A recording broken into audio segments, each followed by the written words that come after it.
If Beyonce can treat her artistry like a business, so can you. The difference between the struggling artist and the sustainable artist in 2025 is the difference between the one who sees this as a gig worker and the one who views themselves as a CEO. Welcome back, everyone, to the Singer Saved by Sales podcast. If you are new here, my name is Jordan Schreiner. I'm an opera singer, I'm a voice teacher, and I'm a remote sales specialist. Today, we are diving into the mindset shift that changed everything for me as an artist, learning how to run the career, the artistic career, like a business. So if we're going to be completely honest and transparent, this was not an overnight success. I did not always think in the CEO mindset because I was brought up in the conservatory education like you probably were yourself. We are not taught to think like entrepreneurs. We are taught to think like creatives and hope that the jobs come. And I am against that mindset. For me, we need to train, work our butts off, make sure that we have something to give to the world, but then also know what to do with it. Instead of begging for jobs, we need to go out and make sure we are positioning ourselves to be hireable. Because I can take you back to 2015 when I was showing up to everything. I was teaching voice lessons. I was auditioning in and out of New York City. I was doing all the side jobs, but I wasn't managing any of it strategically. I was just surviving. I was not scaling. I was surviving and I was not thriving. So we are going to go through and talk about what being a CEO really means for the artist. Because I'm sure you've heard different podcasts, you've heard other people talk about this, but let me teach you as someone who has built multiple six-figure businesses online and tell you what it really takes and some simple little things that you can implement no matter where you are in your journey. The first shift a lot of you need to make is that the concept of CEO probably makes you think that you have some team or you're going into a boardroom or you have some big corner office. But being a CEO of your artistic life means that you are intentional with your time. Being the CEO of your artistic life means that you treat your voice like a product. Being the CEO of your artistic life means that you plan ahead instead of reacting to how the audition season goes, instead of reacting to a bad rejection. We can't just be in our career, we need to be driving our career. So let's get into the 5 things that I think everyone needs to do right now, getting ready to make a shift into the CEO mindset. And I'm going to touch on each of these 5 categories, but make sure that you are subscribed to the podcast wherever you listen, because for the next 5 weeks, I am going to go in depth on each of these topics to give you more tactical things, especially if you're like, Jordan, I have no idea how to do this. Don't freak out. I'm going to teach you. I'm going to give you my best away for free. So let's get into the 5 business functions that every artist needs to have. Number 1 is CEO time. Do you even have any time built into your schedule to plan and strategize? I will tell you, I just had a soprano come up for a long weekend and we were working on a new role debut. We were working on her audition package, but we also spent a ton of time around the kitchen table strategizing. Do you have time built into your day, into your week, into your month, into your quarter where you sit down and review your goals? Do you have time built into your schedule where you are setting monthly targets, whether it's how much income you're making from your art, whether it's how many emails you're sending out, how many touch points you're making, how many times you are staying in contact with previous conductors, directors, artistic directors, etc.?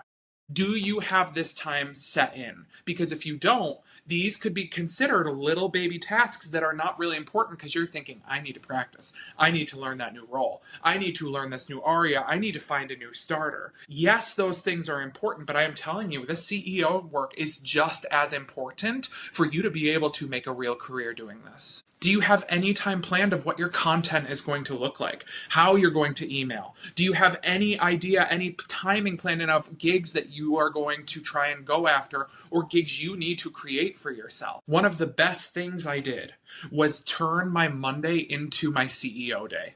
My day where I do all of the admin work. Okay, maybe like 80% of the admin work. That Mondays are the day that I create a lot of content. Mondays are the day that I shoot the podcast. Mondays are the day that I go through and review the books and make sure that the transfers are done, etc. Mondays are the day that I sit down and plan my content for the week. Mondays are the day that I go through and respond to messages that I have been buried in and have not had a single second to get back to yet. So, how can you take this concept of planning for CEO time? You don't need to take a whole dedicated day for it because a lot of you probably are not in a stage of your career where you need it. I'm in a stage of my career where I have multiple things going on. I need a day to sit down and strategize and make sure that my brain has a chance to dump everything onto paper so that I can actually plan and make sure that I'm successful. Business function number 2 that every artist needs to have is marketing. Do you have a concept of marketing to build your visibility, to build out your storytelling? Do you have a strategy for how you're going to show up online intentionally and not randomly? You want to figure out your messaging as an artist. You want to speak directly to your type of people.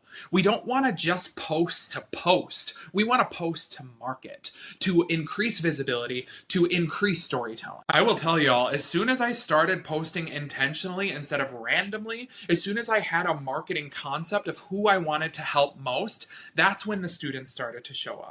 That's when people were contacting me about gigs. That's when my affiliate marketing sales went through the roof. As soon as I started with a plan and really decided who I wanted to help, that is where the magic happens. So where are you at in this journey? Do you have any idea what your online presence is going to look like or what you want it to look like and why?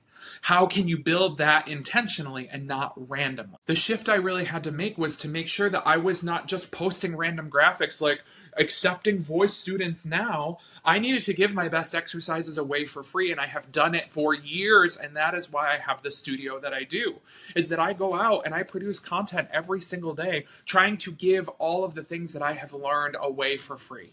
And when people see the value and they try on the exercises and they're like, oh, this actually worked for me, that is when they go and book a lesson with me. It's not scammy. It's not spammy. Give your best away for free and people will come want to work with you one-on-one. I'm not out here chasing anyone. I'm not knocking down doors trying to get people to study with me. If I go out and provide value to the world, people are interested and start to watch. As they start to watch, they become interested in having a closer relationship. And in my case, that is usually working in a one-on-one capacity. So what is that for you? And how can you build that visibility and storytelling to support your career? Business function number 3 is sales. And the singers are like, probably got the right now. They're like, I'm not a salesperson. I can't tell you how many people I talk to on a daily basis that they say, oh, Jordan, I'm just not good at sales. We're all selling. We are all selling all of the time, whether you want to admit it or not. But what are you offering right now? If you are a singer, if you are a classically trained singer, and that is the space that you want to work in, what are you doing right now to set yourself up to be able to sell? You need to sell your instrument. What is the audition package? What are the materials? What are the reference letters, etc.? How are you building that out to be able to sell yourself this upcoming audition season? How have you built out your oratorio package so that you can have recordings and send it to every conductor in the 100-mile radius around you and say, wanted to let you know that I'm a local artist. I would love to come in and sing for you sometime. How are you positioning yourself to be able to sell? Because if you want to make money from this career, you need to sell yourself. Sales is not weird. Sales is not scammy and spammy unless you make it that way. So you need to figure out, how are you going to position yourself in your offering? Is it priced right? Do you know how much you charge if someone calls you to sing a funeral? Do you know how much you charge if someone calls you to sing a wedding? Do you know how much you charge if someone calls you for a coaching or a voice lesson? Figure it out. Get confident around it. Build your posture around what you have to offer, because if you do not work on this side of yourself, your singing will be a hobby. And hobbies don't pay. You need to become a professional. No business survives without income, and your art deserves to be sustainable. So you need to figure this out, and you need to discover what is holding you back from going deeper on this subject and why you feel so weird about money. You probably need to change your circle. You're probably surrounded by a bunch of broke people. You need to get around people who are building something exciting and are fired up to build something for themselves. Business function number 4 is your customer and client experience. And some of you might be like, Jordan, I don't sell anything other than my voice. I don't sell anything other than my singing. Yeah, your customer client experience is built into this as well.